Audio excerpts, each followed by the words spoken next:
She was sold by her evil parents for being infertile until the billionaire chose her. A quiet young woman is dragged into a stranger's office, terrified and confused, only to realize her own parents just traded her away like she was nothing. But the billionaire she's handed to? He's not who they think he is. And the moment he sees the truth, everything explodes. Suddenly, cameras swarm, rumors spread, and the whole world thinks they're hiding a dark secret. And when she tries to run from the pain that's haunted her for years, the billionaire does something nobody expected. But why did her parents want to get rid of her so badly? And what will he risk to protect the one woman who was never supposed to matter? Will the truth finally set her free, or destroy them both? Tell me in the comments where you're watching from right now, and if this story speaks to you, make sure you hit subscribe so you don't miss the next one.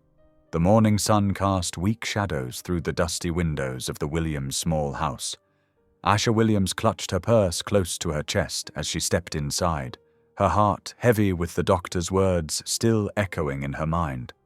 The floorboards creaked beneath her feet, a familiar sound that somehow felt more haunting today. "You're late." Her adoptive mother's voice cut through the silence, sharp and accusatory. Asha's fingers tightened around her purse. "The doctor's office was busy," she said softly, her eyes fixed on the worn carpet. "Well?" Her mother stood with arms crossed, tapping her foot impatiently. "What did they say?" Asha swallowed hard, feeling the familiar tightness in her throat. They confirmed the previous results. I can't..." The words stuck in her throat like thorns. Her mother's laugh was cold and bitter. "So it's official then. Completely worthless." The words hit Asha like physical blows, though she'd heard variations of them countless times before. She stood still, letting the harsh judgment wash over her like an icy rain. 28 years of similar moments had taught her that movement only drew more attention, and attention only brought more pain. Throughout the day, Asha moved through the house like a ghost, doing her usual chores, dusting the cramped living room, scrubbing the kitchen floors, and preparing dinner. Each task was a familiar refuge, a way to keep her hands busy while her mind processed the morning's confirmation of what she'd already known. She would never have children of her own. The small kitchen filled with the aroma of cooking as evening approached. Asha stirred the pot of stew, adding a pinch more salt as she hummed a quiet hymn under her breath. The melody was one of comfort, learned in the few precious years before she'd come to live with the Williams family. "Set the table properly tonight," her mother commanded, appearing suddenly in the doorway. "Your father has important news." Asha's hands trembled slightly as she placed the good plates on the table, the ones reserved for special occasions.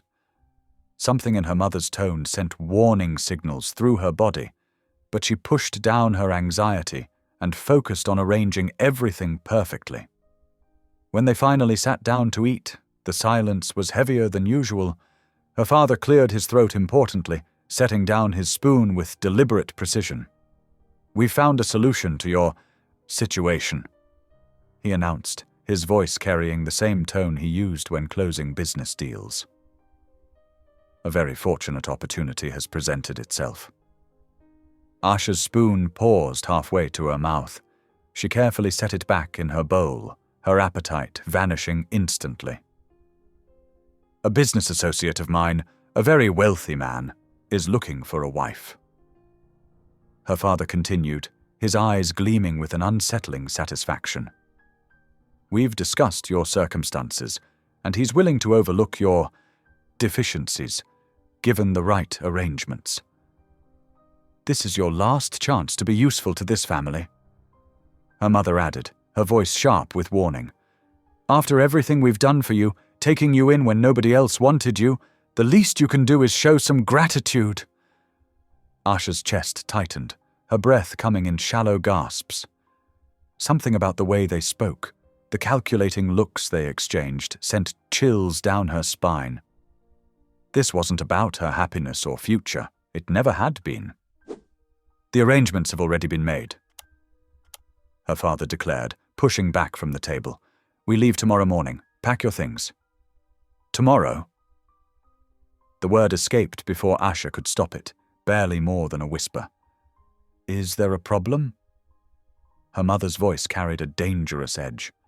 Asha quickly shook her head, years of conditioning taking over. No, Mom. Good, because this is the last chance you'll get to prove you're worth something to this family. Don't disappoint us again. Later that night, in the darkness of her small bedroom, Asha folded her modest clothes with trembling hands. Tears fell silently onto the fabric as she packed, but she didn't dare make a sound. The walls in the house were thin, and showing weakness only invited more cruelty. She sank to her knees beside the bed, clasping her hands together. Dear Lord, she whispered, her voice barely audible even to herself. Please protect me. I know I'm not worth much, but please don't let them hurt me any more. The moonlight filtering through her window cast strange shadows on the wall, and the night seemed to press in around her like a physical presence. In the silence, Asha could hear her parents' muffled voices from downstairs, discussing numbers and arrangements with the same cold precision they'd always used when talking about her future. Her small suitcase sat ready by the door, containing the few possessions she could call her own. Everything else in the room, the bed, the dresser, even the clothes she wore, had been carefully tallied by her parents over the years, part of their running account of her debt to them. As she climbed into bed, Asha's hand unconsciously moved to touch the small cross hanging from her neck, the only item she had from before the Williams family, though she couldn't remember who had given it to her. It was her one comfort in moments like these, a tangible reminder that somewhere, sometime, someone had cared enough to give her something beautiful. Sleep eluded her as she lay in the darkness, her mind racing with fears about what tomorrow would bring. The marriage opportunity her father spoke of felt more like a business transaction than anything else. And she'd learned long ago that her parents' business dealings usually ended badly for someone. This time, she knew with crushing certainty that someone would be her. Yet even as fear threatened to overwhelm her, Asha continued to pray silently, clinging to the hope that had sustained her through years of emotional abuse and manipulation. Her prayers weren't grand or eloquent, just simple pleas for protection and guidance, whispered into the darkness of a room that had never really felt like home. The night grew deeper, and still Asha lay awake, listening to the creaking of the old house and the distant sound of traffic outside. Tomorrow would bring whatever it would bring, but for now, in these quiet hours, she could at least find a small measure of peace in her prayers, even if she wasn't sure anyone was listening. She touched her cross once more, drawing comfort from its familiar shape. Please, she whispered one final time, help me find my way to somewhere safe. The words hung in the darkness, a desperate hope cast into an uncertain future. The morning sun cast long shadows between Atlanta's towering skyscrapers as the Williams' aging sedan wound through downtown traffic. Asha sat quietly in the back seat, her hands folded tightly in her lap. The familiar weight of her cross necklace pressed against her collarbone, offering what little comfort it could. Her father drove with unusual focus, checking and rechecking street names. Her mother kept glancing at her watch, lips pressed into a thin line. Neither had spoken more than 2 words to Asha since leaving the house. The car turned onto Peachtree Street, joining the stream of expensive vehicles and well-dressed professionals hurrying to their offices. Asha's confusion grew as they pulled into the parking garage of one of the city's tallest buildings, all gleaming glass and steel reaching towards the clouds. This is where the marriage arrangement is happening? Asha asked softly, her voice barely audible over the car engine shutting off. Her mother's sharp look silenced any further questions. "Just keep quiet and do as you're told." The elevator ride to the top floor was tense and crowded. Asha pressed herself into the corner, trying to make herself as small as possible while surrounded by men and women in expensive suits. Her simple dress and worn shoes felt desperately out of place. When they stepped out into the reception area, Asha's breath caught in her throat. The space was beautiful in a cold, precise way, all polished marble and floor-to-ceiling windows offering dizzying views of the city below. A sleek desk dominated the center of the room, behind which sat an immaculately dressed receptionist. "We have an appointment with Mr. Kane," her father announced, his voice carrying an odd note of deference Asha had never heard before. "The Williams family." The receptionist nodded briskly and gestured toward a seating area. "Please wait here. Mr. Kane's assistant will be with you shortly." Asha sank into one of the pristine white chairs, her heart pounding. Everything about this felt wrong. Marriage arrangements didn't happen in corporate offices, did they? She watched as business people strode purposefully through the reception area, their shoes clicking against the marble floors. Minutes stretched like hours. Asha's parents remained standing, her father checking his phone while her mother paced in small, tight circles. The tension rolling off them was almost visible. "Mr. and Mrs. Williams?" A sharp-suited woman approached, tablet in hand. "I'm Claire Davidson, Mr. Kane's executive assistant. Please, follow me." They were led down a corridor lined with abstract art pieces that probably cost more than their house. Asha's legs felt like lead with each step. The assistant's heels clicked a precise rhythm against the floor as she led them to a large conference room. "Please wait here," Claire said, gesturing to the chairs. "Mr. Kane will join you shortly." Asha sat down, her hands trembling slightly as she smoothed her dress. The wall-length windows offered a breathtaking view of Atlanta spread out below them, but she barely noticed it. Her mind was racing, trying to make sense of what was happening. Her father pulled an envelope from his briefcase, handling it with unusual care. Asha caught a glimpse of official-looking papers inside before he quickly sealed it. The door opened, and Asha's heart nearly stopped. Elliot Kane was not what she expected. Tall and distinguished, he carried himself with quiet authority rather than the flashy arrogance she'd imagined. His dark suit was obviously expensive but understated. There was something in his eyes, a guarded quality that spoke of old wounds carefully hidden. "Good morning," he said, his voice deep and measured. "I'm Elliot Kane. Thank you for coming." Before Asha could respond, her father stepped forward, extending the envelope to Claire, who had entered behind her boss. "The paperwork you requested," he said quickly. "Everything's in order." Elliot nodded politely, though something flickered across his face. Confusion? Concern? It was gone too quickly for Asha to be sure. Her parents were already moving towards the door, not even glancing in her direction. No goodbye, no final words. They simply walked out, leaving Asha behind, like an unwanted package finally delivered. The door clicked shut behind them with devastating finality. Asha sat frozen in her chair, her heart hammering against her ribs as she faced the unknown that lay ahead. Through the windows, the morning sun continued its climb over Atlanta's skyline, indifferent to the life-changing moment unfolding in its light. Elliot Kane stood before her, completely unaware of why she had really been brought to his office, while his assistant discreetly moved to examine the contents of the envelope that held far more than simple employment papers. It contained the price of a human being. Elliot Kane moved toward a small side table where an elegant tea service waited. "Please, let me get you something to drink. You look a bit pale." His voice was gentle, concerned. Asha watched his every movement with wary eyes. Her hands twisted in her lap as he carefully poured steaming tea into a delicate china cup. Was this part of the transaction? A final courtesy before whatever came next? Her stomach churned with anxiety.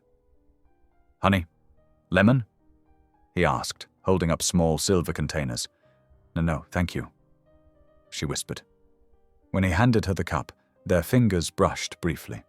She noticed his hands were warm and steady, unlike her trembling ones that caused the tea to ripple in its cup. Elliot settled into the chair across from her, his movements deliberate and calm, as if trying not to startle a frightened animal. "So, tell me about yourself, Ms. Williams. What made you interested in the position?" Asha blinked in confusion. Position? Was that what they were calling it? She took a sip of tea to buy time, the warmth doing little to ease the cold knot of fear in her chest. I'm not sure what you mean," she admitted softly, her voice barely above a whisper. Elliot leaned forward slightly, his brow furrowing. "The caretaker position, for my Aunt Shirley." He paused, studying her face. "Did the agency not brief you on the role?" Agency? Asha's mind raced. This wasn't making any sense. Her parents had said this was a marriage arrangement, but he was talking about a job. "I think there's been a misunderstanding," she managed, her throat tight with anxiety. "My parents, they said—" Claire appeared at the door, holding the now opened envelope. Her face was tense. "Mr. Kane, a moment, please." Elliot excused himself and stepped outside. Through the glass walls, Asha could see Claire showing him papers, speaking in urgent whispers. Elliot's expression changed dramatically, from confusion to disbelief, to something that looked like barely contained fury. His voice, though muffled, carried through the door. "They what?" Asha set down her teacup, her hands shaking so badly she was afraid she'd drop it. This was it.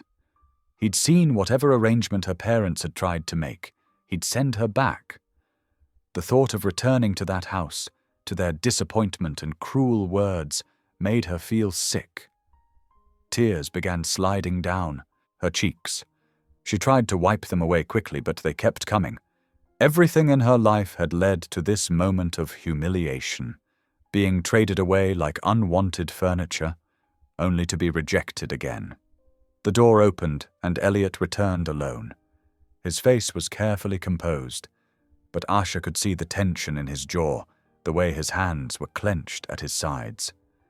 She hunched her shoulders, waiting for the inevitable dismissal. Instead, he surprised her by pulling his chair closer and kneeling beside it, bringing himself to her eye level. His voice, when he spoke, was impossibly gentle. "Asha." It was the first time he'd used her first name. "I need you to listen to me very carefully. What your parents tried to do here, it's not just wrong, it's illegal. They attempted to arrange some sort of transaction involving you, which is absolutely unacceptable." Fresh tears spilled down Asha's cheeks. "Please," she whispered, though she wasn't even sure what she was begging for. Mercy? Understanding? A chance to disappear? "Look at me," he said softly, waiting until she raised her eyes to meet his. "You're not property, and you're not going back there." The simple declaration hung in the air between them. Asha stared at him, hardly daring to breathe, seeing for the first time not a wealthy stranger who might own her, but a man whose eyes held genuine concern and carefully controlled anger. Anger that she somehow knew wasn't directed at her. The morning sun streamed through the windows, casting long shadows across the conference room floor. In that moment, something shifted, not just in the air between them, but in Asha's world itself. It was the first time anyone had ever told her she wasn't something to be used, controlled, or discarded. She sat there, tears still falling silently, as Elliot remained kneeling beside her chair, his presence steady and reassuring. Neither of them spoke for several long moments, while outside the glass walls, Atlanta continued its busy morning, unaware that in this quiet room, one woman's life had just changed forever. The late afternoon sun cast long shadows across Atlanta's streets as Elliot's black Mercedes glided through traffic. Asha sat rigidly in the passenger seat, her hands folded tightly in her lap. Every few minutes, she'd steal a glance at Elliot, trying to understand this man who had upended her entire world in the span of a morning. "I know you have no reason to trust me," Elliot said quietly, keeping his eyes on the road. "But I promise you'll be safe tonight. My penthouse has plenty of space, and you'll have complete privacy." Asha nodded slightly, though her throat felt too tight to speak. The car climbed higher into a parking garage attached to one of the city's most elegant residential buildings. When they stepped into the elevator, Elliot maintained a respectful distance, pressing the button for the top floor. The doors opened directly into his penthouse, and Asha's breath caught. Floor-to-ceiling windows showcased the entire city, bathed in golden light. The space was modern but warm, with rich wooden floors and comfortable furniture in soft earth tones. It felt nothing like the cold, clinical office where they'd met that morning.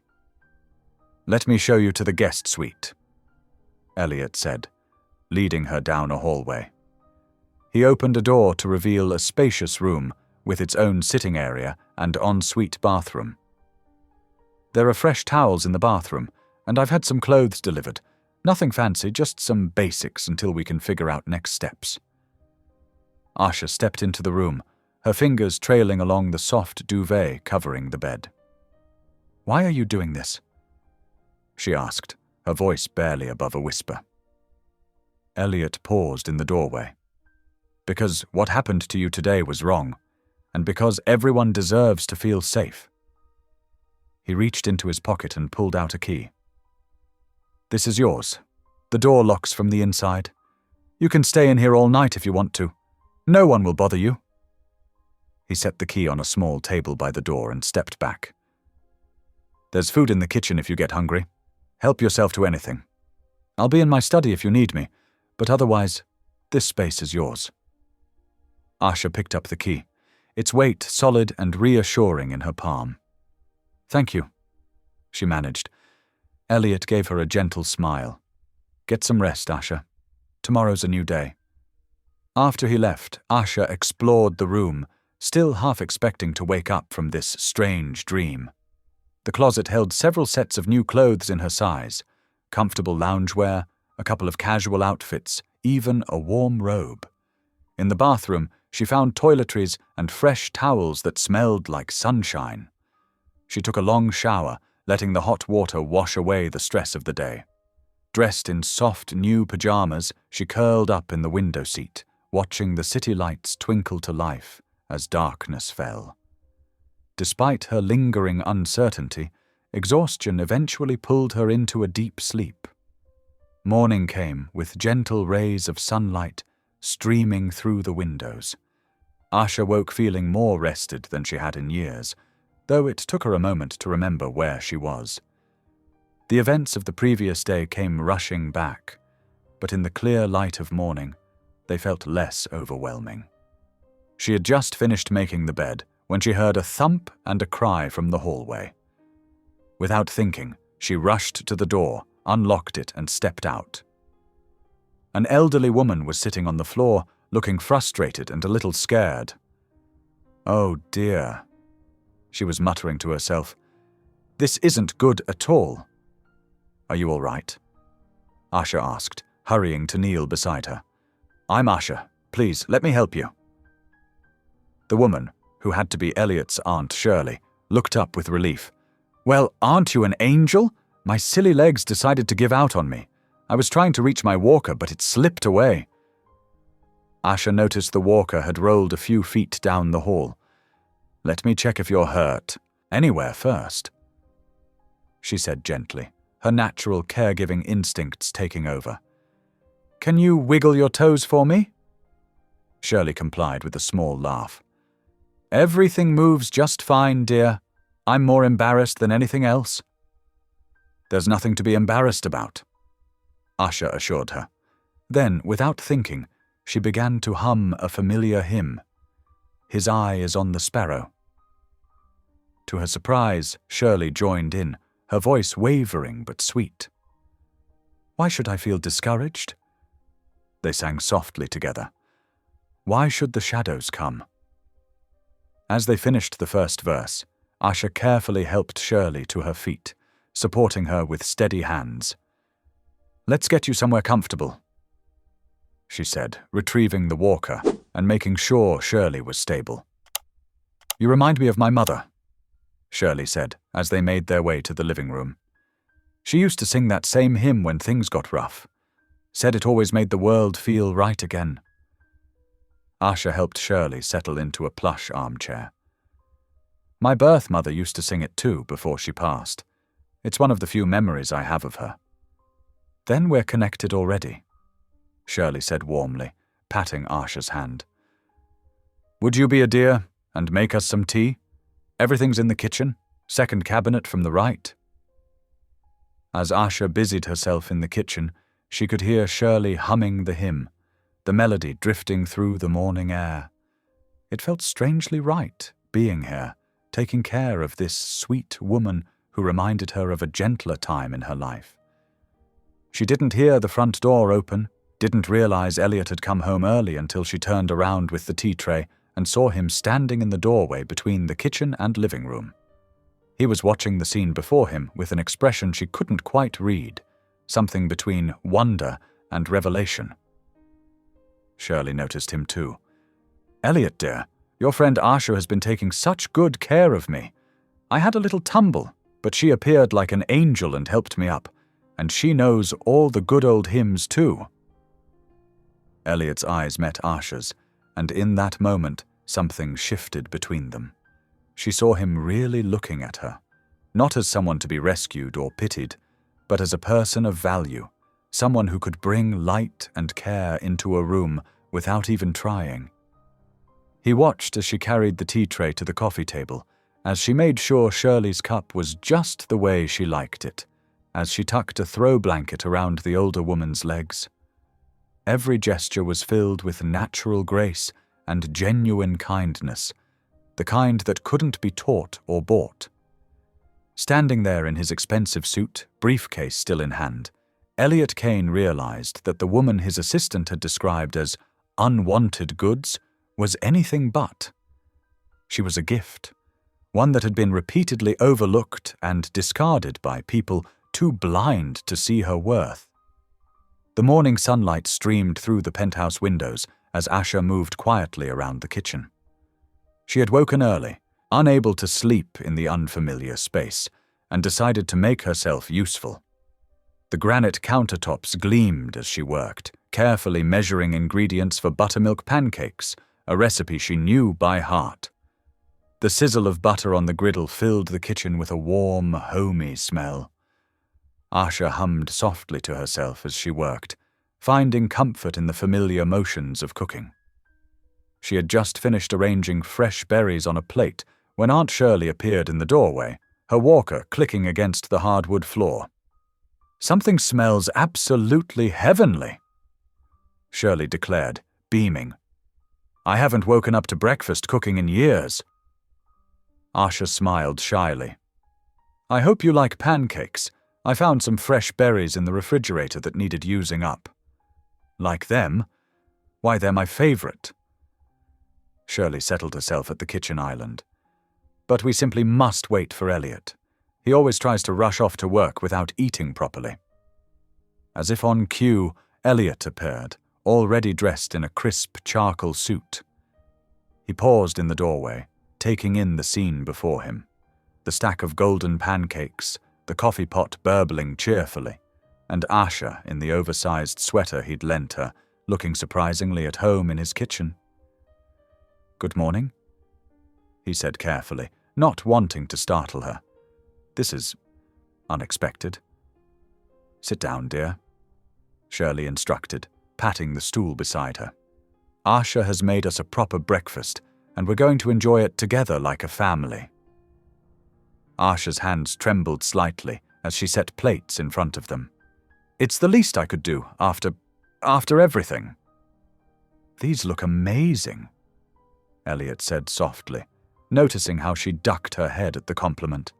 He took a bite, and his eyes widened. "They taste even better." "It's because she made them with love," Shirley declared, already halfway through her stack. "You can always taste when food is made with love." The morning light caught the slight flush on Asha's cheeks as she finally sat down with her own plate. For a few peaceful moments, they ate in comfortable silence, the city awakening far below. As the day progressed, Asha found herself falling into a gentle rhythm. She helped Shirley with her morning exercises, the two of them working through the physical therapist's prescribed routine while trading stories about their favorite hymns. In the afternoon, she discovered Shirley's neglected herb garden on the penthouse terrace and spent hours carefully tending to the wilting plants. Elliot, coming home early from work, found them there, Shirley in her sun hat, directing Asha on proper basil pruning techniques. His aunt's laugh, something he hadn't heard in weeks, drifted through the air. Inside, small changes had already begun transforming the space. Fresh flowers appeared in simple vases. The kitchen counters held a bowl of rising bread dough. Books from his aunt's collection were arranged in cozy reading nooks, complete with soft throws and cushions.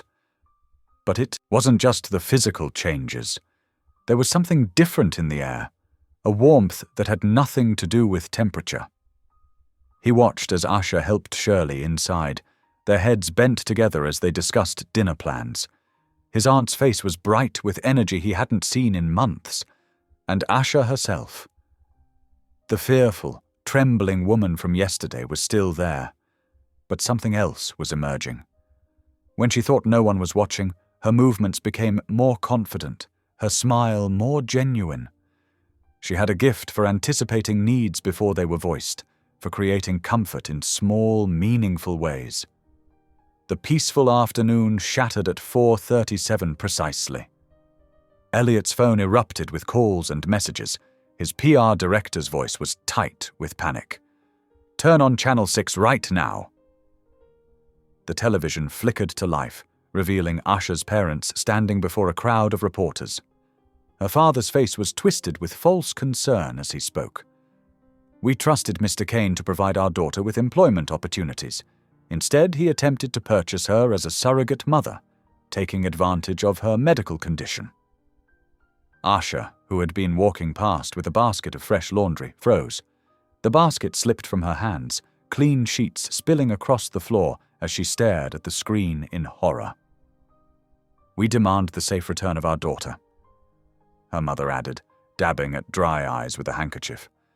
"And we call for an investigation into Mr. Kane's unethical business practices." The sound of approaching helicopters filled the air. On screen, reporters were already gathering outside the building, their cameras pointed up at the penthouse windows. Phones throughout the apartment began ringing simultaneously. "Oh, good Lord!" Shirley whispered, reaching for Asha's trembling hand. Asha's face had gone ashen as she watched more news outlets picking up the story. The ticker at the bottom of the screen read, "Billionaire accused of human trafficking." "I'm so sorry," she whispered, her voice breaking. "I never meant. This is all my fault. Your reputation. Everything you've built." She backed away from the window as camera flashes began popping from neighboring buildings. The news helicopter drew closer, its rotors drowning out all other sounds. On every channel, reporters were discussing Elliot's company stock prices, his history of charitable works, the shocking allegations. Asha sank to her knees among the scattered laundry, tears streaming down her face as she watched the empire. She thought she'd ruined crumbling on live television. Everything good and pure about the day, the peaceful breakfast, the gardening with Shirley, the feeling of finally being useful, shattered under the weight of her parents' cruel manipulation. The media circus outside grew louder and Asha curled in on herself, believing that her very existence had brought destruction to the first place she'd ever felt safe. Elliot moved swiftly across the room, positioning himself between Asha and the windows as another camera flash lit up the penthouse. His tall frame cast a protective shadow over her crumpled form, and his voice, when it came, held a gentleness that contradicted his rigid posture. "Asha," he said softly, kneeling beside her. "Please look at me." She raised her tear-streaked face, expecting to see anger or disappointment. Instead, his eyes held only concern. "None of this is your fault," he said firmly. "Your parents are the ones who created this situation, and I'm not going to let them hurt you anymore." Aunt Shirley wheeled herself closer, her weathered hand reaching out to pat Asha's shoulder. "That's right, dear. We stand together in this house." The moment was interrupted by Elliot's phone buzzing again. His PR director's voice crackled through the speaker. "Mr. Kane, reporters are demanding a statement. They're threatening to run with your silence as confirmation of guilt." Elliot's jaw tightened. "Set up a press conference. Right now, in the lobby. I'll be down in 10 minutes. Asha scrambled to her feet, panic evident in her voice. "What are you going to say?" "The truth," he replied, straightening his tie. "That you're under my protection, and that I chose to help you escape an abusive situation. But your reputation is strong enough to weather this," he interrupted gently. "I've spent years building a foundation of trust in this community. Your parents' lies won't destroy that." The elevator ride down to the lobby felt endless. Asha insisted on accompanying him, though she trembled slightly in her borrowed sweater. Elliot stayed close, his presence steady and reassuring. The lobby had transformed into a media circus. Camera lights blazed as they stepped out of the elevator, and reporters shouted questions that overlapped into unintelligible chaos. "Mr. Kane, did you attempt to purchase? Miss Williams, were you coerced? Is this a case of human trafficking?" Elliot raised his hand, and the room fell silent. Years of commanding boardrooms had given him an undeniable presence. "I want to address these allegations directly," he began, his voice clear and unwavering. "Asha Williams came to my office yesterday through circumstances that revealed a deeply troubling situation. When I discovered evidence of exploitation and abuse, I offered her safe harbor. That decision was made to protect her, not to harm her." The reporters erupted again, but Elliot continued steadily. "Miss Williams is now under my protection, and I will use every resource at my disposal to ensure her safety and well-being." "Are you dating?" someone shouted from the back. Elliot felt Asha tense beside him. The question hung in the air, dangerous in its implications. If she returned to her parents' custody, there would be nothing to prevent them from trying to sell her again. But if the public believed they were in a relationship?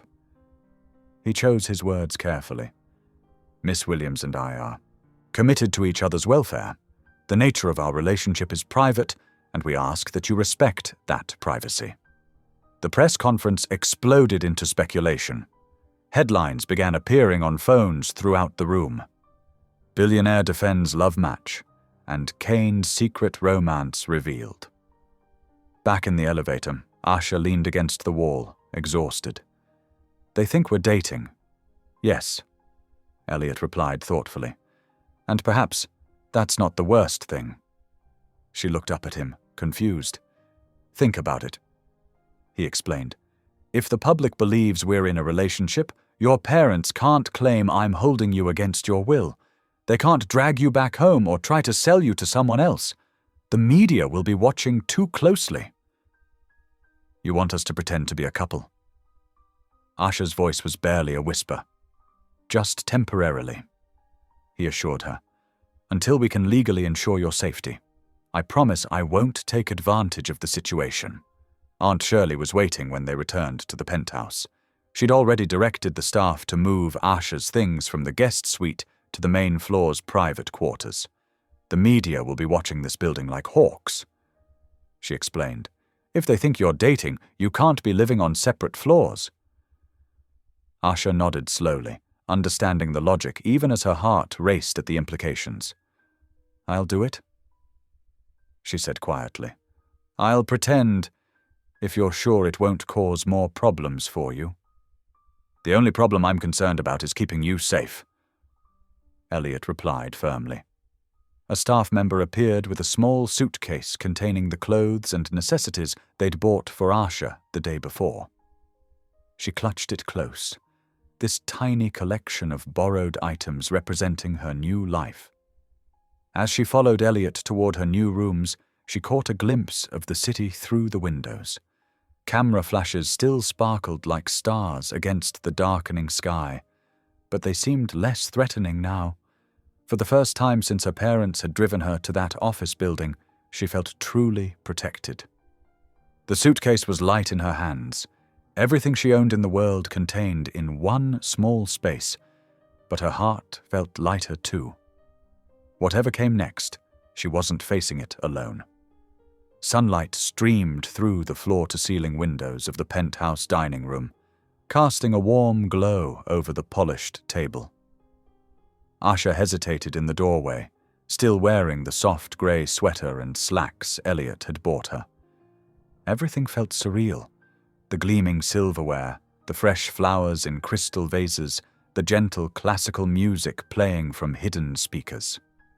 "Come in, dear," Aunt Shirley called from her seat. "The coffee's getting cold, and these croissants won't heat themselves."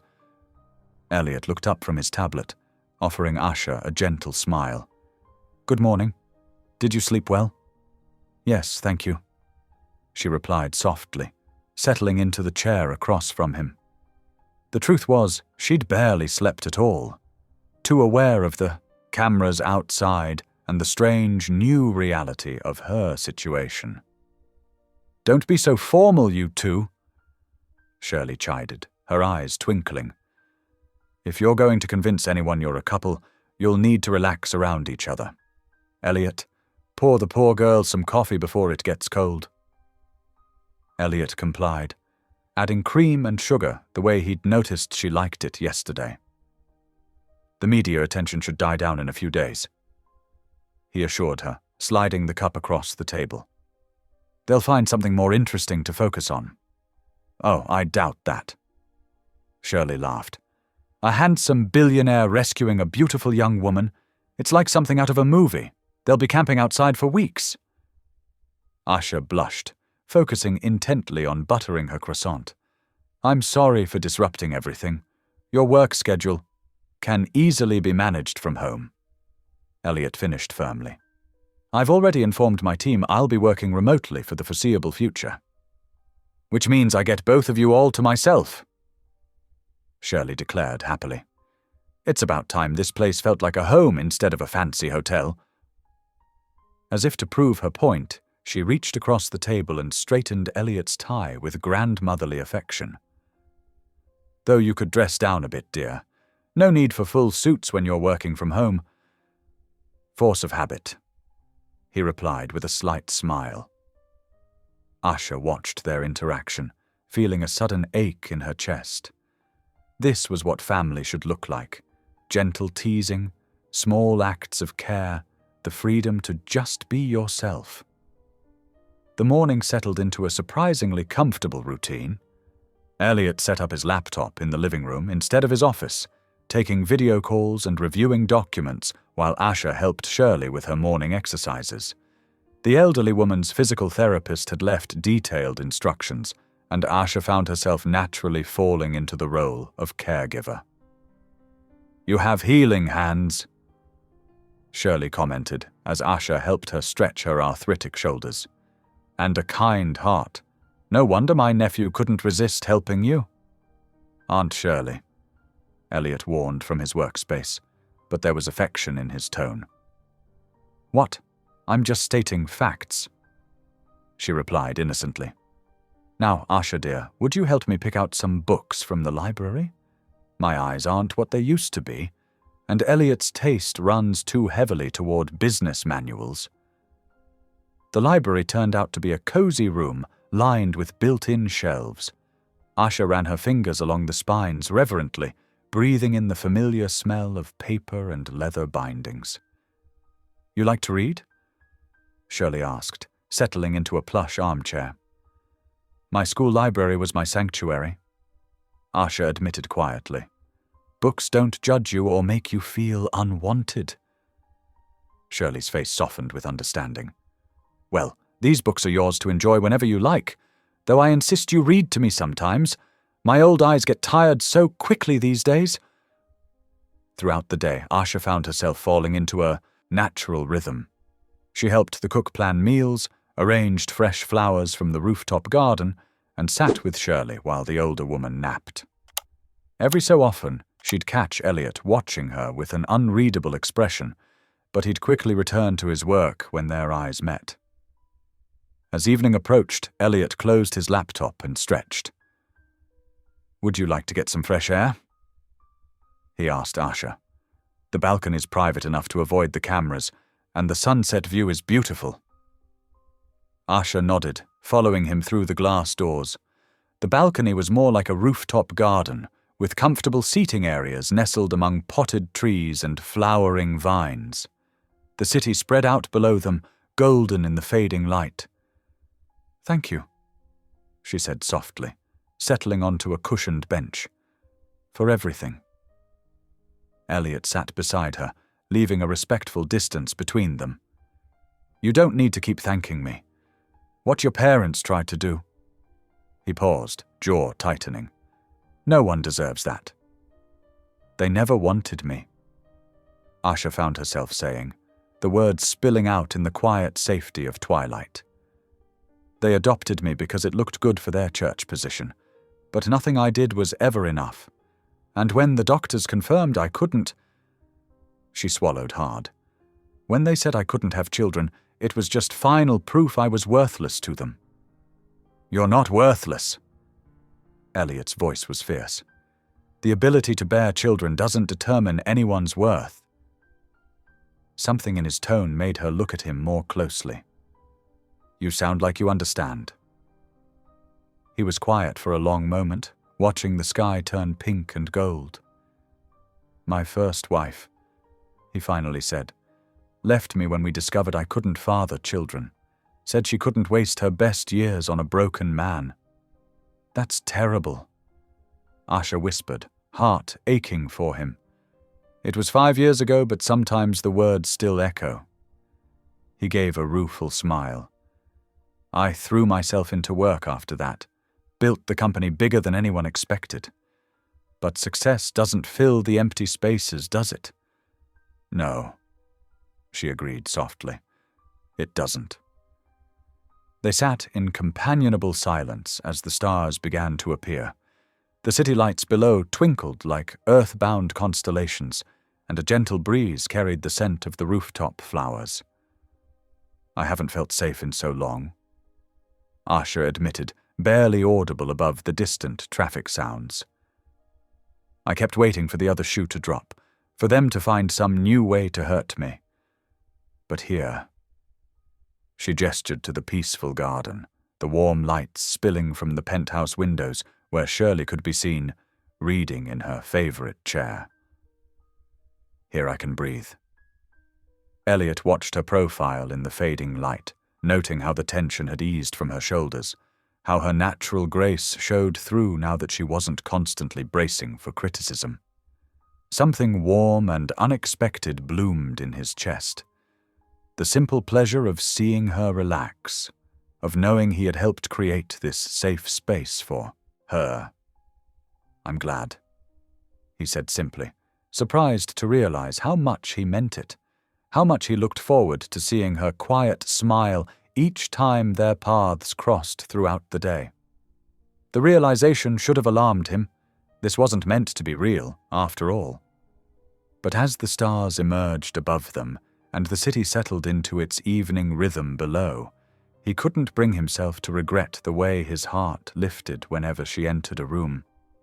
Inside, Shirley watched them through the window, a knowing smile playing at her lips as she turned another page in her book.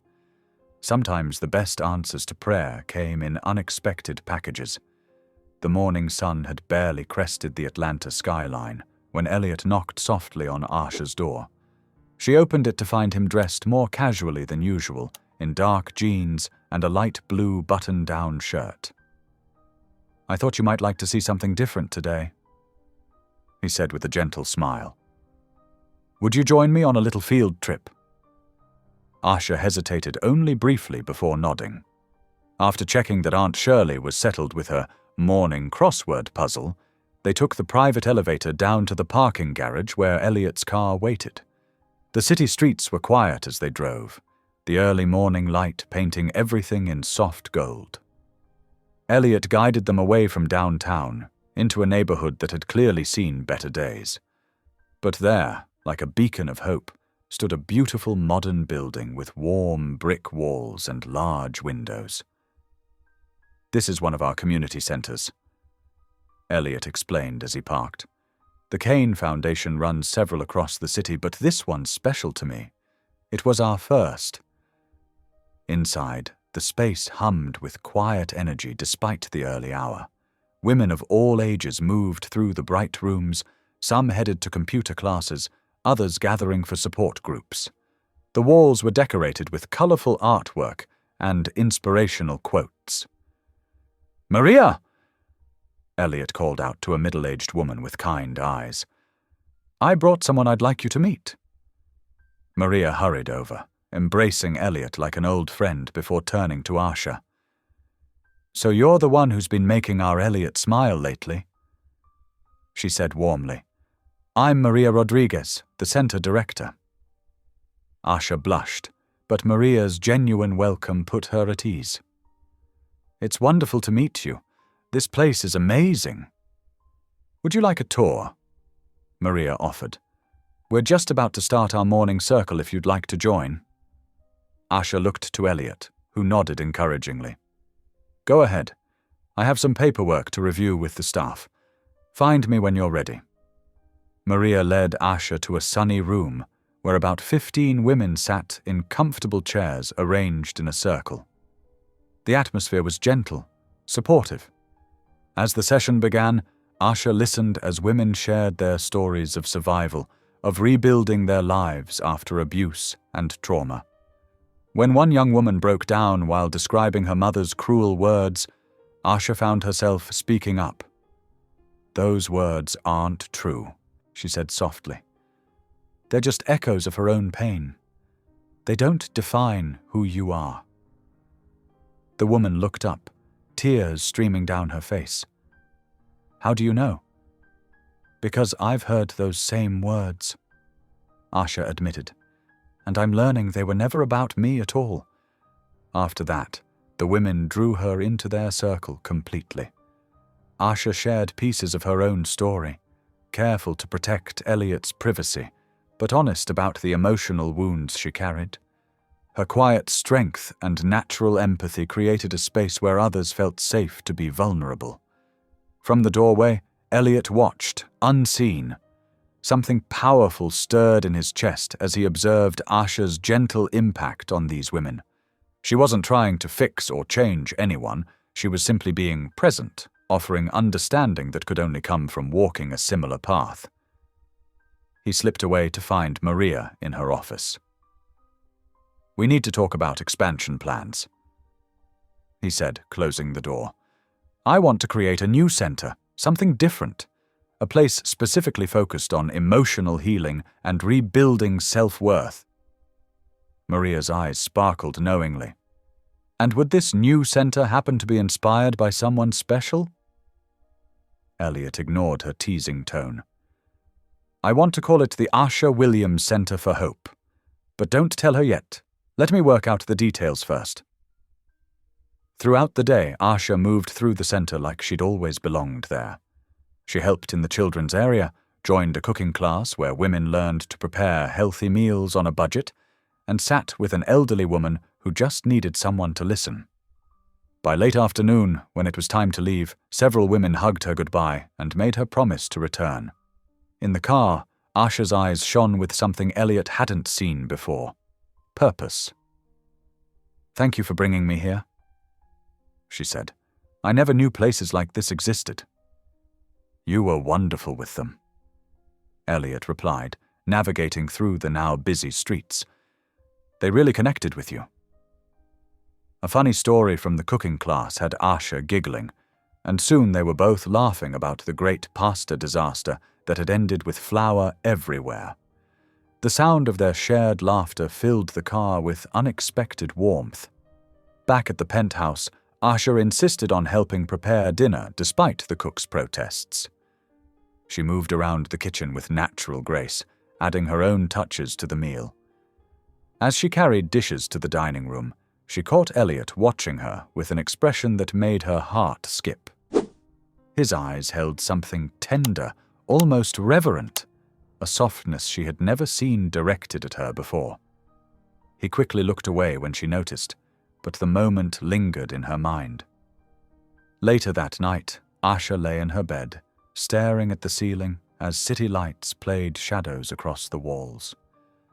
Her thoughts kept returning to that look in Elliot's eyes, to the way his presence made her feel both safe and unsettled at the same time.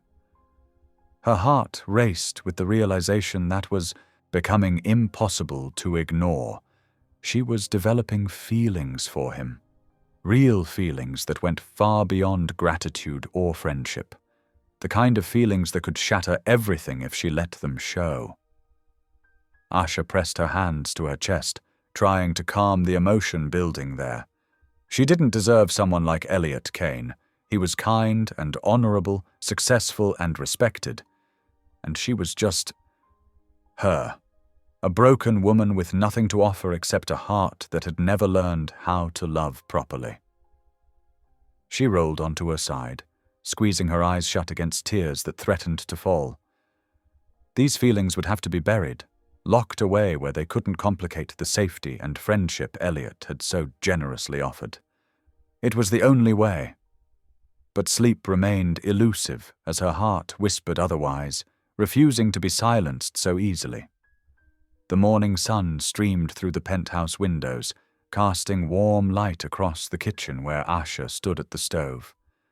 The sizzle of bacon and the sweet scent of French toast filled the air as she hummed softly to herself, finding peace in the familiar routine of cooking breakfast.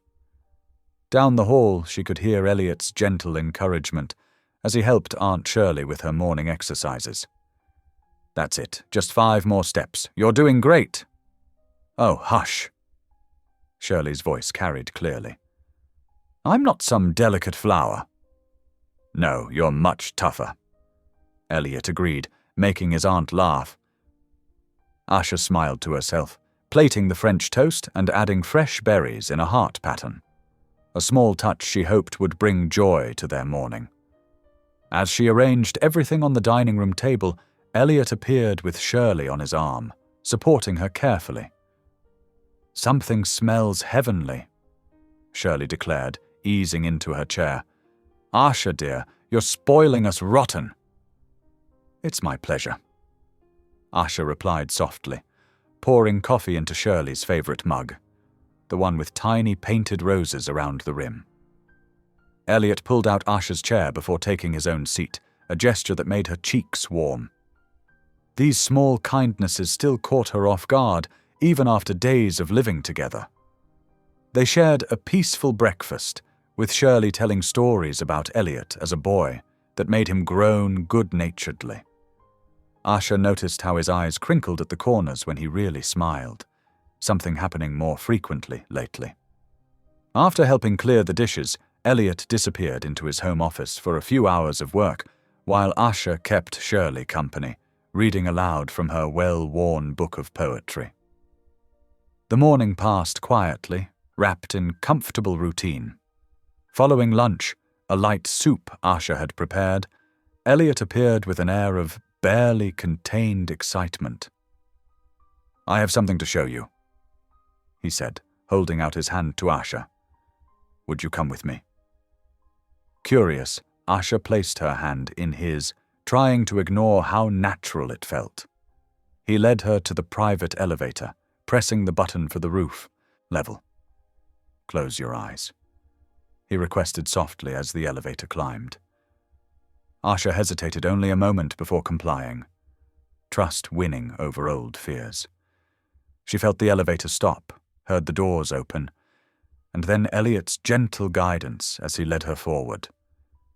"Okay," he said, positioning her carefully. "Open them." Asha's eyes fluttered open, and she gasped. The rooftop had been transformed into a stunning garden oasis. Raised beds overflowed with flowers in every shade of purple and blue, her favorite colors. Climbing roses wound their way up trellises, and comfortable seating areas were tucked among potted trees. String lights were strung overhead, ready to twinkle when evening fell. "Elliot," she breathed, turning in a slow circle. "This is incredible. I wanted you to have a peaceful place," he explained, watching her face. "Somewhere you could come to think, or pray, or just be." Tears welled in Asha's eyes as she took in the thoughtfulness of the gesture. Without thinking, she threw her arms around him in an impulsive hug. "Thank you," she whispered against his chest. After a startled moment, Elliot's arms came around her, holding her gently.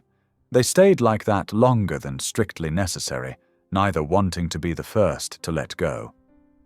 Throughout the afternoon, Asha explored every corner of her rooftop sanctuary, while Elliot worked nearby on his laptop, stealing glances at her joy. She discovered herbs planted in window boxes, perfect for cooking, and a small fountain whose gentle bubbling created a peaceful atmosphere. As evening approached, Elliot ordered dinner to be delivered, their favorite Thai food from the restaurant down the street.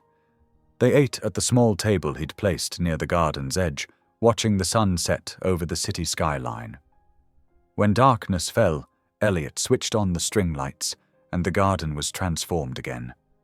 Tiny points of light created a magical canopy overhead, reflecting in Asha's eyes as she looked up in wonder.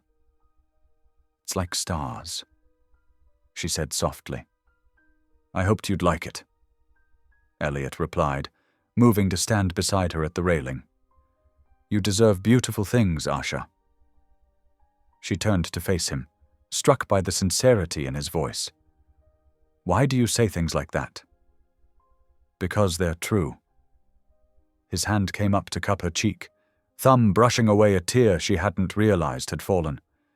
"Because you're remarkable, and I don't think anyone's ever told you that." The air between them grew thick with unspoken words.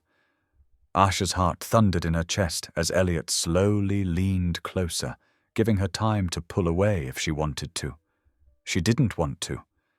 His lips met hers with exquisite gentleness, a kiss that felt like a question and an answer all at once.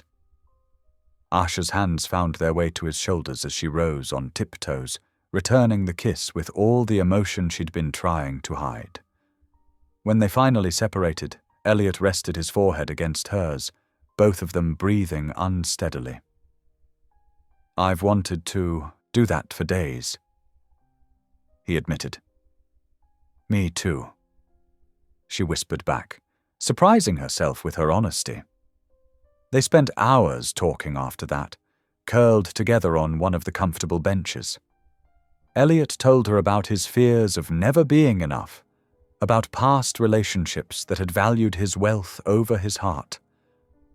Asha shared her struggles with feeling worthy of love, her dreams of someday having a real family, even if she couldn't have children of her own. "Family isn't always about blood," Elliot said softly, squeezing her hand. "Sometimes it's about choosing each other." Later that night, in her room, Asha lay awake replaying every moment. The way Elliot's lips had felt against hers, how safe she felt in his arms, the vulnerability in his eyes as he opened up to her. Her heart felt too full to contain everything she was feeling. One floor above, Elliot also lay awake, touching his lips where he could still feel their kiss. He thought about fate, about how something that started as protection had grown into so much more. about how this quiet, strong woman had slipped past all his carefully constructed walls without even trying. Neither knew the other was awake, both lost in thoughts of each other, both wondering if this was what destiny felt like, this feeling of coming home to a place you'd never been before. Under the same roof, separated by a single floor, they finally drifted off to sleep with matching smiles, hearts beating in time to the same hopeful rhythm. The morning sun streamed through Asha's window, warming her face as she checked her phone. One missed call from Dr. Chen's office. Her heart tightened as she pressed the callback button, fingers trembling slightly. "Good morning, Ms. Williams." The nurse's familiar voice greeted her. "Dr. Chen asked me to follow up about your latest test results." Asha sat on the edge of her bed, trying to steady her breathing. "Yes. I'm sorry, but the hormone panel confirms what we suspected. The damage to your reproductive system appears permanent. While there are experimental treatments we could explore, Dr. Chen wants you to understand that natural conception would be extremely unlikely." The words hit Asha like physical blows. She had known, deep down, but hearing it stated so finally made it real in a way she hadn't been prepared for. "I understand," she managed to whisper. "Thank you for letting me know." After hanging up, she sat perfectly still, tears rolling silently down her cheeks. The dream she'd barely allowed herself to hope for, of someday having children of her own, crumbled to dust in her hands. A gentle knock at her door made her hastily wipe her face. "Come in," she called, forcing steadiness into her voice. Elliot poked his head in, smiling warmly. "Good morning. Aunt Shirley's requesting your famous pancakes if you're up for it." Asha pasted on a smile, tucking her phone away. "Of course. I'll be right there." Throughout breakfast, she focused on maintaining a facade of normalcy, but her mind kept circling back to the phone call. Elliot deserved someone whole, someone who could give him a family, not someone broken like her. As she was clearing the dishes, Elliot's assistant Marcus appeared with a troubled expression. "Sir, there's an urgent matter requiring your attention." Elliot excused himself to his home office, but Asha could hear raised voices through the door. Her stomach clenched with anxiety. When he emerged 20 minutes later, his face was tight with anger. "Your parents are threatening legal action," he said quietly. "They're claiming I coerced you into staying here and demanding additional payment for your time." Shame burned through Asha's chest. "I'm so sorry," she whispered. "I never meant to cause you trouble." "Hey." Elliot crossed to her quickly, taking her hands. "This isn't your fault. They're the ones trying to exploit you. I won't let them hurt you again." But the seed of doubt had been planted. Throughout the day, Asha watched Elliot field calls from his lawyers and PR team, saw the strain around his eyes growing. Every time he smiled at her, her heart ached with the knowledge that she was complicating his life. That evening, after serving dinner and ensuring Aunt Shirley was comfortable, Asha retreated to her room while Elliot took an important conference call. She sat at the small desk, tears falling onto the paper as she wrote, "Dear Elliot, I can't bear being the source of more problems in your life. You deserve someone who can give you everything, including children. I'm broken in ways that can't be fixed, and staying here will only bring you more pain and trouble. Please don't look for me. I'll be safe, and I'll never forget your kindness. Thank you for showing me what it feels like to be valued, even if only for a little while." She folded the letter carefully, placing it on her pillow. Moving quietly, she gathered the few items of clothing she'd accumulated, along with the small amount of cash she'd saved from helping around the penthouse. She could hear Elliot's voice from his office, still deep in discussion about legal strategies. Asha paused in the doorway of her room, heart breaking as she looked at the space that had briefly felt like home. Then she slipped down the service elevator to avoid the night security desk. Outside, The evening air was cool on her tear-stained face as she hailed a taxi. "St. Mary's Church on Highland Avenue, please," she said softly, remembering the kind-faced nun who had once let her volunteer in their shelter kitchen. As the taxi pulled away from the curb, Asha didn't look back at the towering building she was leaving. If she had, she might have seen Elliot's office light still burning bright against the darkness. 30 minutes later, Elliot finally ended his call and went looking for Asha to say goodnight. Finding her room empty, his eyes fell on the letter. As he read her words, his face drained of color. "No," he whispered. Then louder, "No!" He ran for the elevator, jabbing the button repeatedly as panic rose in his chest. She couldn't be gone. She couldn't think he would ever want her to leave. In the lobby, the night security guard confirmed seeing a taxi leave but couldn't say where it was headed. Elliot rushed to his car, hands shaking as he started the engine.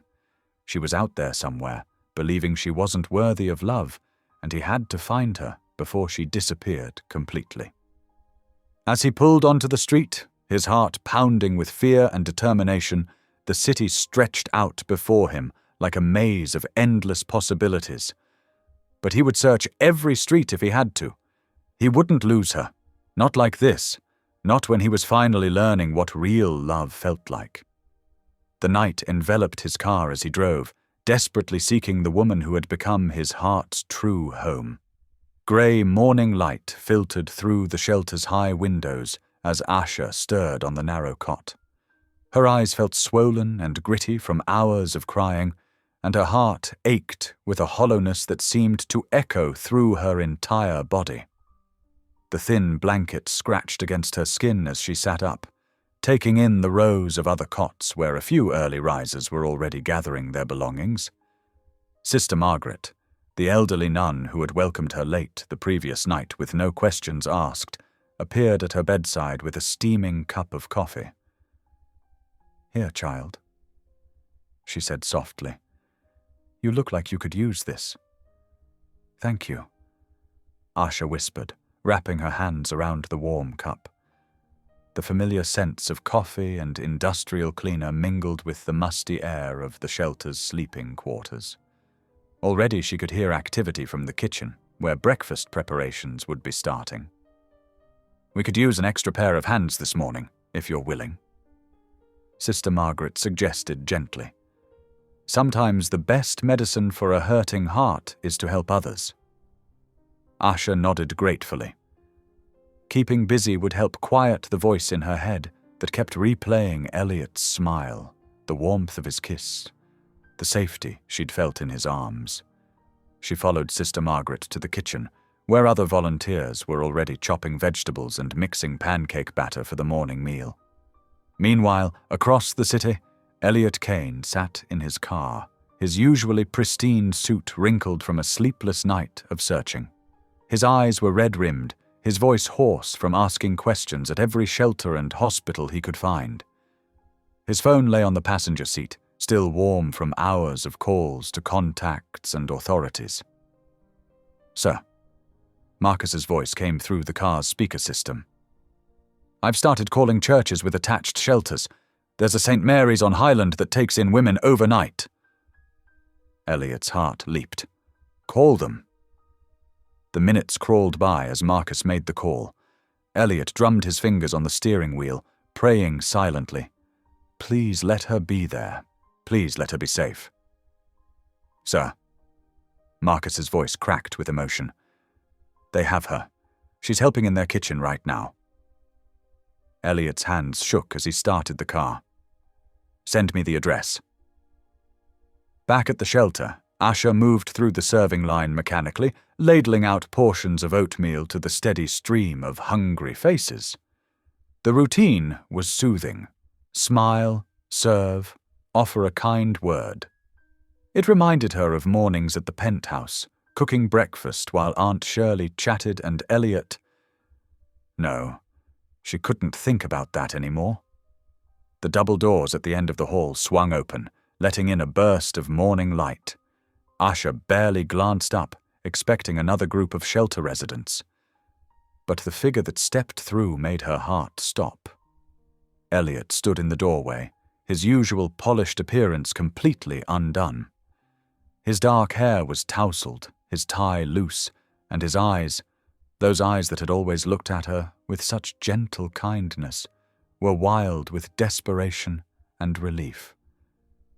"Asha," he breathed, and the serving spoon clattered from her nerveless fingers.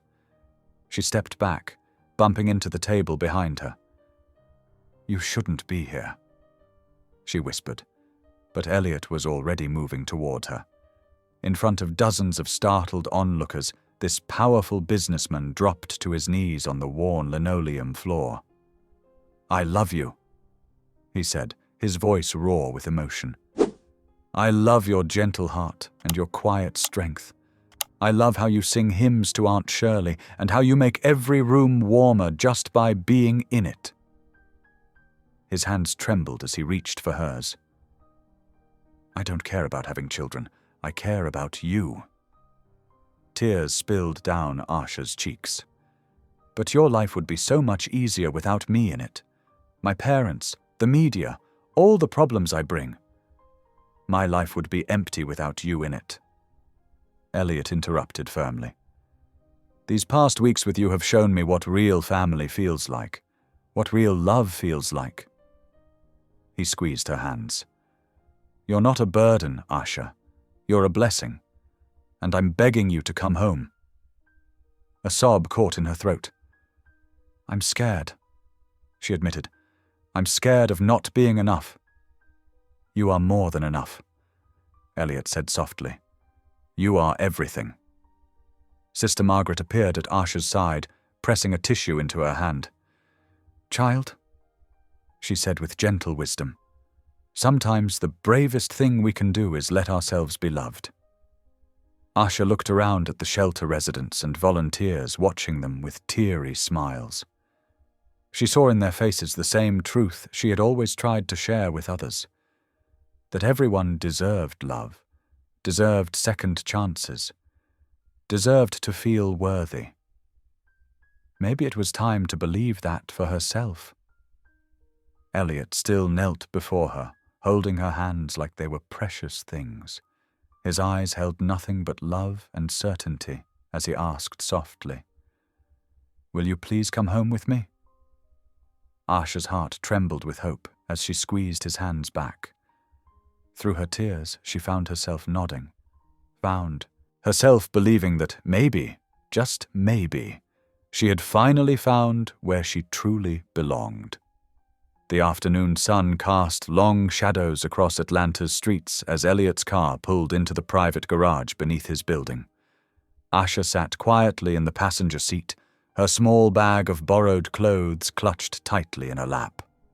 The familiar hum of the elevator felt different now, like coming home rather than returning to sanctuary.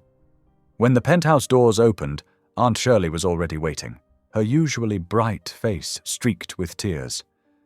"Oh, my sweet girl," she cried, opening her arms wide. Asha stepped into the embrace, inhaling the familiar scent of lavender and tea that always seemed to surround the older woman. "I'm sorry," she whispered. "I'm so sorry I worried you." "Hush now," Shirley soothed, patting Asha's back. "You're home where you belong.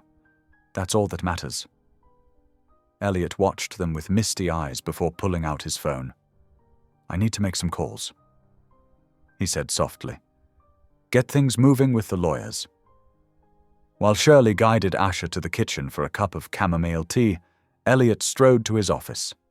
His voice carried faintly through the walls as he spoke with his legal team, words like documentation and evidence gathering drifting out between the quiet clinks of teacups. "He didn't sleep a wink last night," Shirley confided, settling into her favorite chair at the kitchen island. "Just paced and made calls and prayed harder than I've seen him pray in years." Asha's hands trembled around her teacup. "I thought I was protecting him." "Love isn't about protection, dear heart," Shirley said gently. "It's about walking through the hard times together." The rest of the afternoon passed in a gentle blur. Elliot's team of lawyers arrived, filling the dining room with laptops and legal pads. They interviewed Asha with careful kindness, documenting years of manipulation and emotional abuse. When she described how her parents had tried to essentially sell her to Elliot, the lead attorney's pen pressed so hard against the paper it nearly tore through. As evening approached, Asha found herself drawn to the kitchen, seeking comfort in the familiar routine of cooking. She pulled out ingredients for a simple chicken soup, the repetitive motion of chopping vegetables soothing her nerves. The sound of legal discussions faded into background noise as she focused on the task at hand. Elliot appeared in the doorway, his tie loosened and sleeves rolled up. "The team's gathering financial records," he said quietly. "Bank transfers, suspicious patterns. They're building a solid case." Asha nodded, continuing to dice carrots with careful precision. "Will it be enough?" "More than enough," he assured her, moving to her side.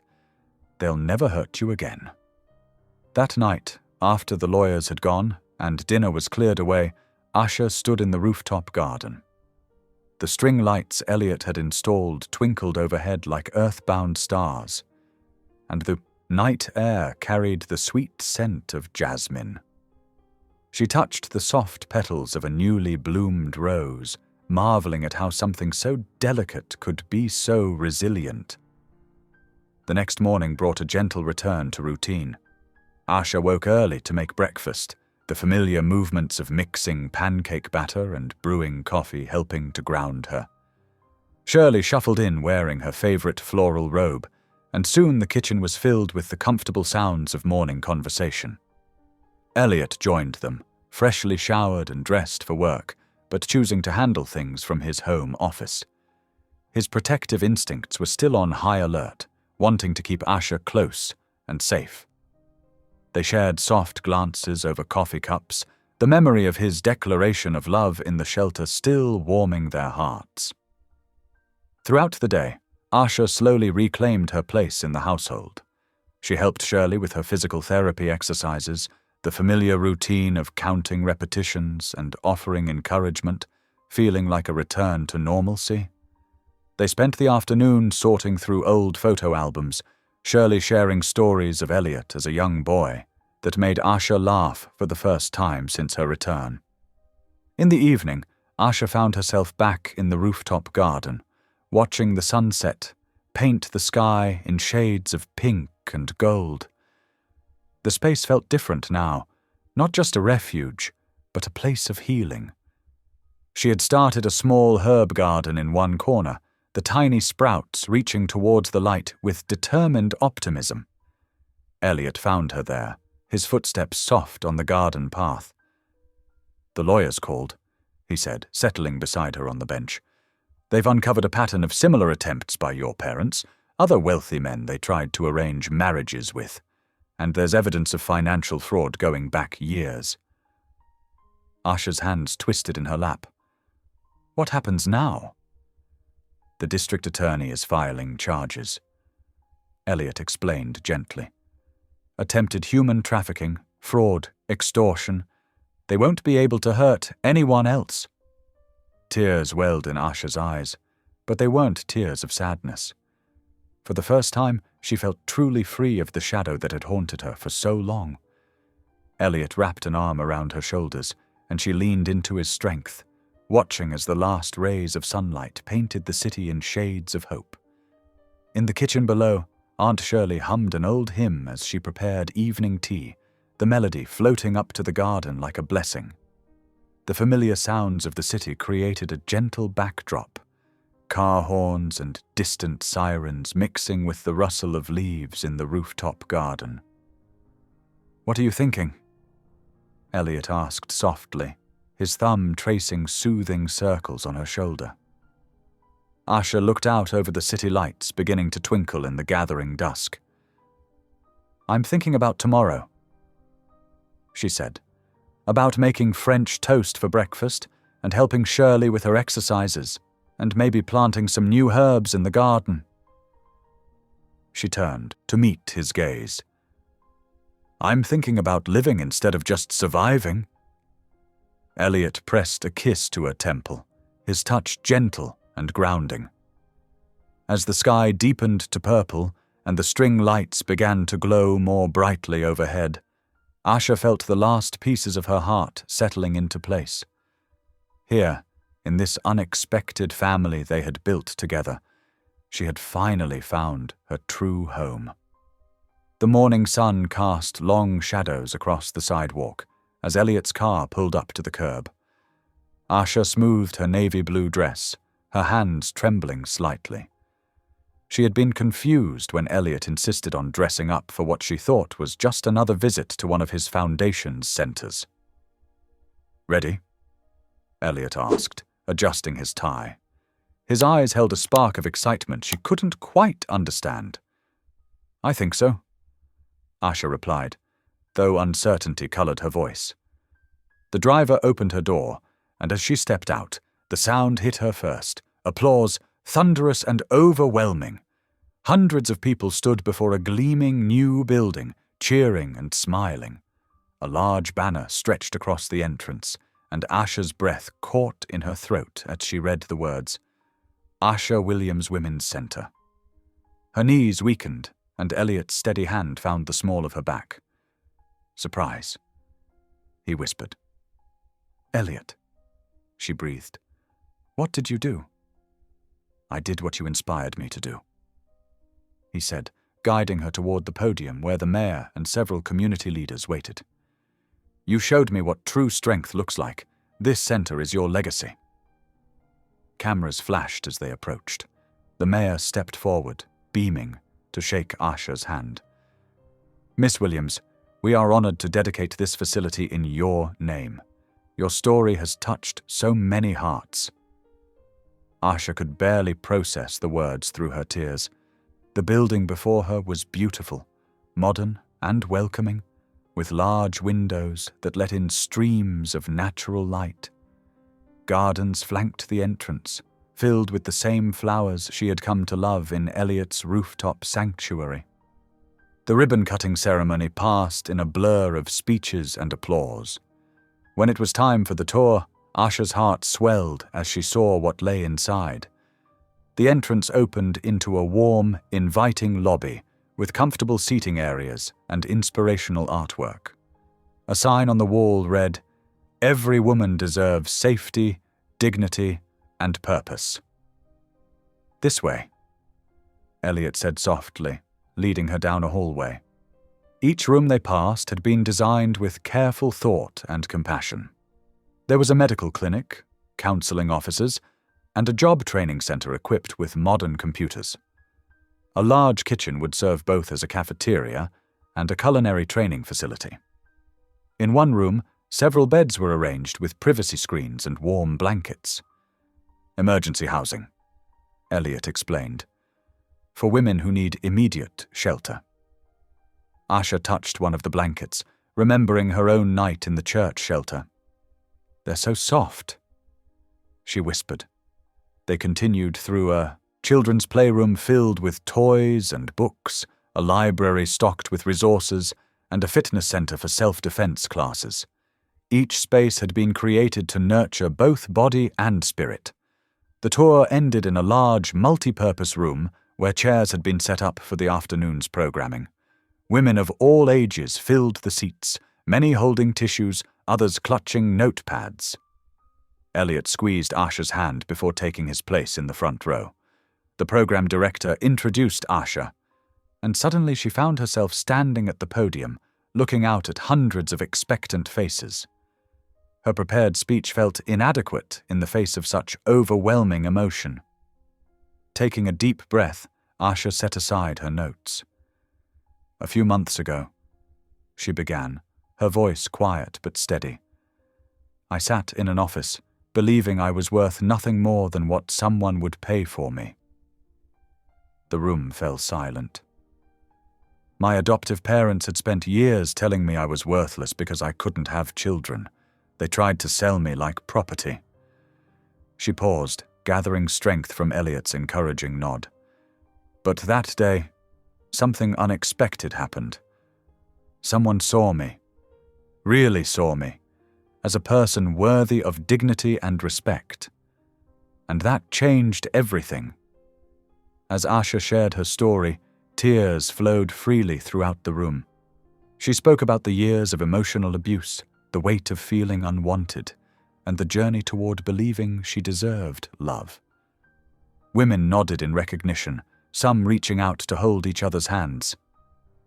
"This center," she continued, gesturing to the space around them, "is not just a building, it's a promise that you are seen, that you matter, that your worth is not determined by what others say about you or what your body can or cannot do." The words poured from her heart now, strong and clear. "You are not alone. You are not broken. You are not less than. You are worthy of love, of respect, of building a life filled with purpose."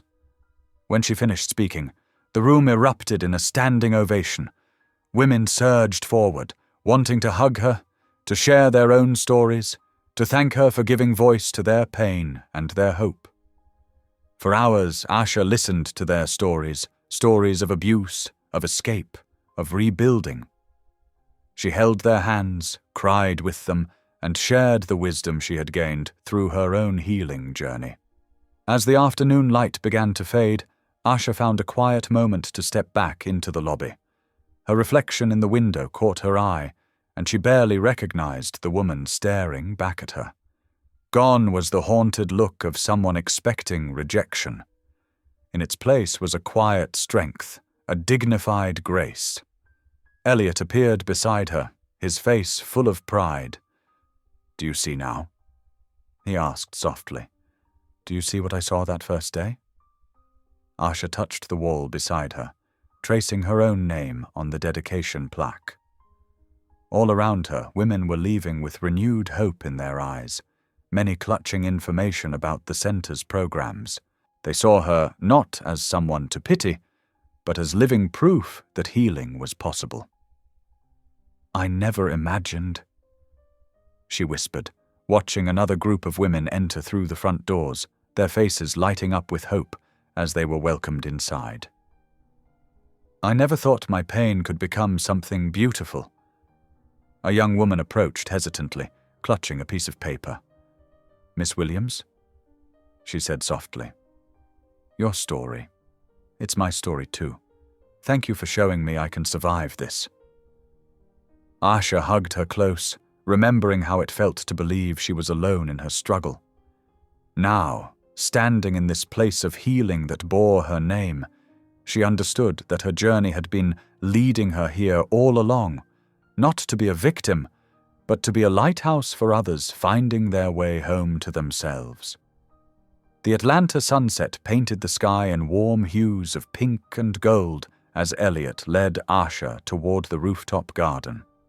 Her feet ached pleasantly from hours of standing at the center's opening, but her heart felt full.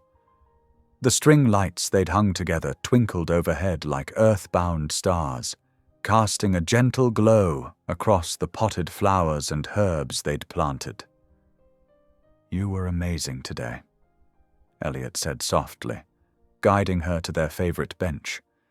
"The way you connected with those women, how you shared your story. I've never been more proud." Asha smiled, touching the delicate pendant he'd given her weeks ago. "I still can't believe you built an entire center just because of you," he finished, taking both her hands in his. "But that's not why I brought you up here tonight." The evening breeze carried the sweet scent of jasmine as Elliot took a deep breath. His eyes, usually so controlled, shimmered with emotion. "Do you remember that morning when I came home and found you singing to Aunt Shirley?" Asha nodded, remembering how she'd helped the older woman after her fall, letting the familiar hymn flow naturally from her lips. "That was the moment," Elliot continued, his voice growing thick. "Right there, watching you care for her like she was your own family. That's when I fell in love with you." Asha's breath caught in her throat as Elliot shifted, moving from the bench to kneel before her on one knee. The city light sparkled behind him like a diamond-studded curtain. "I didn't recognize it at first," he admitted, still holding her hands.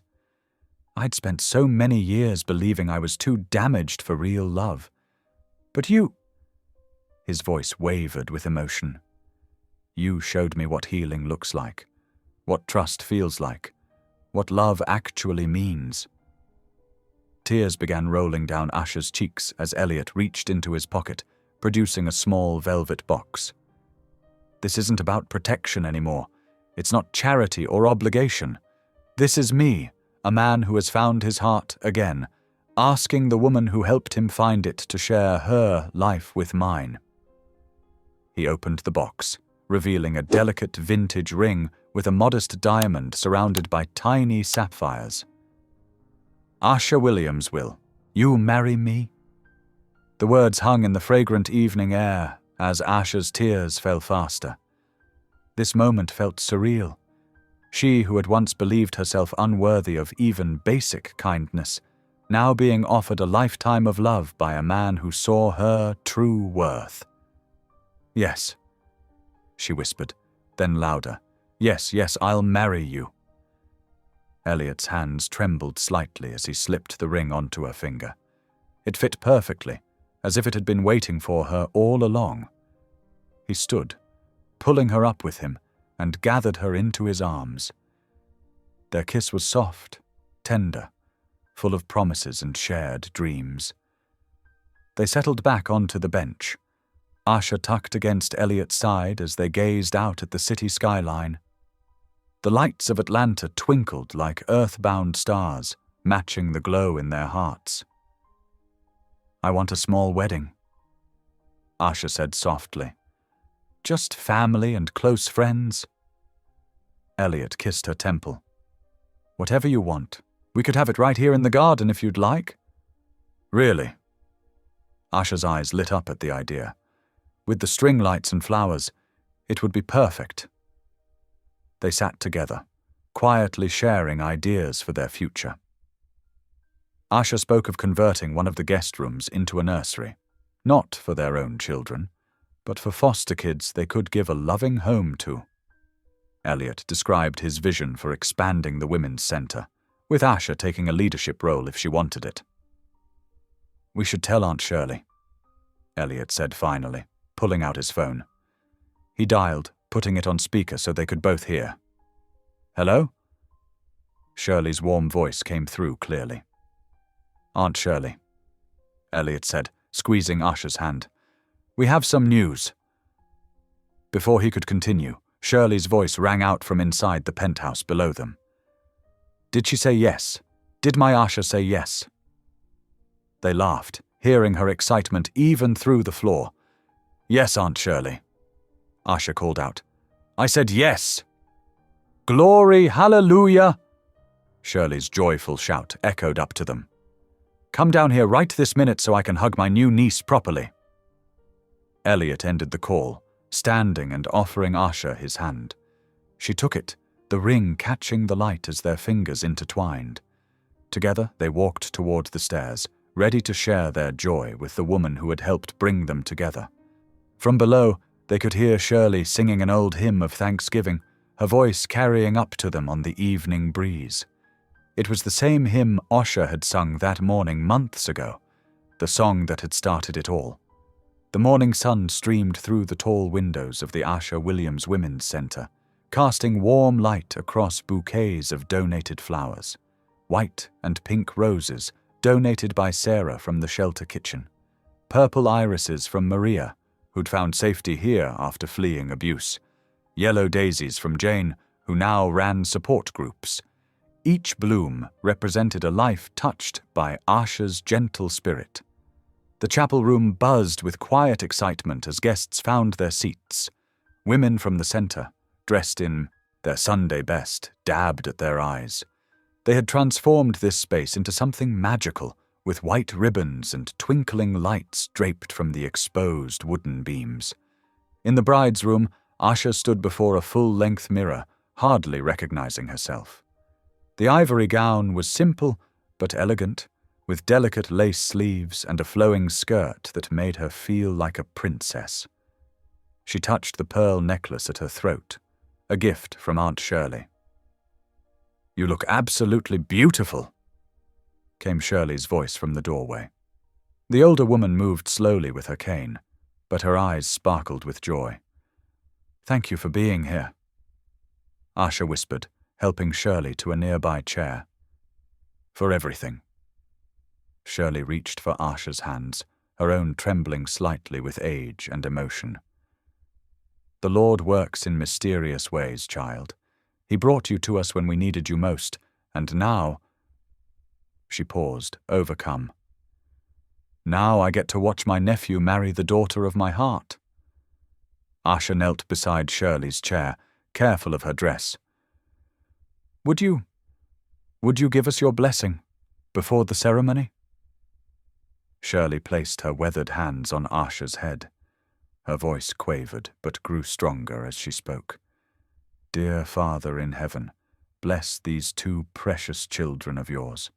Thank you for bringing them together, for turning their pain into purpose. Watch over their marriage. Let their love grow deeper with each passing day. Help them remember that family isn't about blood. It's about the choice to love unconditionally. In Jesus' name, Amen. Amen." Asha echoed softly, wiping away tears.